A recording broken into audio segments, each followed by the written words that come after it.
ओम मंगलम भगवान विष्णु मंगलम गरुड़ध्वज मंगलम पुंडरीकाक्षौ मंगलाये तनो हरि।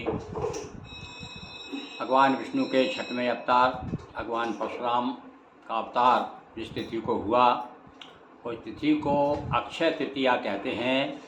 और गांव में सरल भाषा में कहें तो कहते हैं वही आखा तीज कब है। पूछते सबसे पहले पंडितों से आके पंडित जी बताइए आखा तीज कब है। आखा तीज यानी वैशाख शुक्ल तृतीया। और इस बार भैया वैशाख शुक्ल तृतीया अभी बिल्कुल समीप ही है। वैशाख माह शुरू हो रहा है, शुरू हो गया है और जल्दी ही वैशाख शुक्ल पक्ष की तृतीया अमावस के बाद आने वाली है। आज हम आपके लिए वैशाख तृतीया पे जो व्रत किया जाता है और उसकी कहानी क्या है। हमारे यहाँ हर एक पर्व हर एक त्यौहार की एक कथा है, एक कहानी है। तो आज हम आपको अक्षय तृतीया की कहानी सुना रहे हैं, सुनिए। एक बार महाराजा युधिष्ठिर को अक्षय तृतीया के विषय में जानने की इच्छा हुई। उन्होंने श्री कृष्ण से इसके महत्व के विषय में प्रश्न किया।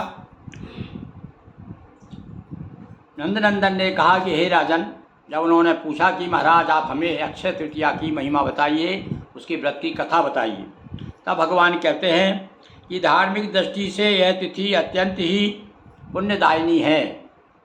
इस तिथि को ही त्रेता युग का प्रारंभ हुआ था, इसे यह युगादि तिथि भी कहते हैं, परशुराम तीज भी कहते हैं, आखा तीज भी कहते हैं और परशुराम जयंती के रूप में तो प्रसिद्ध है ही। इस तिथि से ही सतयुग या धर्मयुग का शुभारंभ होता है। कुछ लोग यह भी मानते हैं कि सतयुग का शुभारंभ इसी तिथि से हुआ है, इसलिए युगादि तृतीया के नाम से भी जानी जाती है। हे युधिष्ठिर, प्राचीन काल में महोदय नाम का एक बहुत ही निर्धन ब्राह्मण पूजक एक वैश्य था। एक सेठ जी रहा करते थे, ब्राह्मणों की बड़ी सेवा करते थे, किंतु बड़े गरीब थे। उसने किसी पंडित के द्वारा महात्म सुना अक्षय तृतीया का। तभी उस दिन गंगा स्नान व पितृगण पर सुंदर पात्रों से सत्तू, अन्न, नमक, चावल, गुड़, स्वर्ण, कन्न, वस्त्र आदि लेकर के वो चला गया किसी पवित्र तीर्थ में। वहाँ जाकर के उसने ब्राह्मणों को दान दिया। किसने?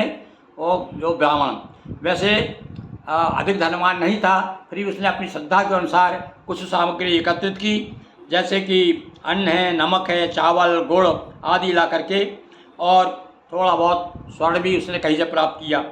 आगे चलकर वही वैश्य कुशवती नामक नगरी का राजा हो गया। उसने क्या है, स्वर्ण दान भी किया था, सत्तू दान किया था, जल दान किया था, इसलिए दूसरे जन्म में जा करके देखिए वह राजा हुआ। और कहाँ का राजा हुआ? कुशवती नाम के नगर का राजा हुआ। अपनी इस अक्षय संपत्ति को देख करके इतनी अक्षय यानी जिसका नाश ना हो, इतनी संपत्ति उसे प्राप्त हुई। तब उसने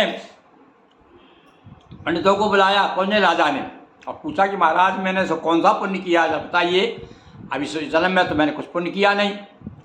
तो पंडितों ने सोच करके बताया कि अरे राजन, तुम पूर्व जन्म में वैश्य थे, तुमने तीर्थों में जाकर के बहुत दान पुण्य किया, अक्षय तृतीया का व्रत किया, इसलिए तुम्हें आज जो है उसके कारण आज तुम्हारे यहाँ पर अकूत संपत्ति है। इसी दिन से इसका नाम अक्षय तृतीया पड़ा, क्योंकि उसे अक्षय संपत्ति प्राप्त हुई थी। इस दिन मंगल ऋषि का उपाख्यान भी सुनना चाहिए। तो आज हमने आपको एक वैश्य की कथा सुनाई, जो कि दूसरे जन्म में राजा हुआ अक्षय तृतीया का व्रत करने से, दान पुण्य करने से। बहुत बहुत धन्यवाद।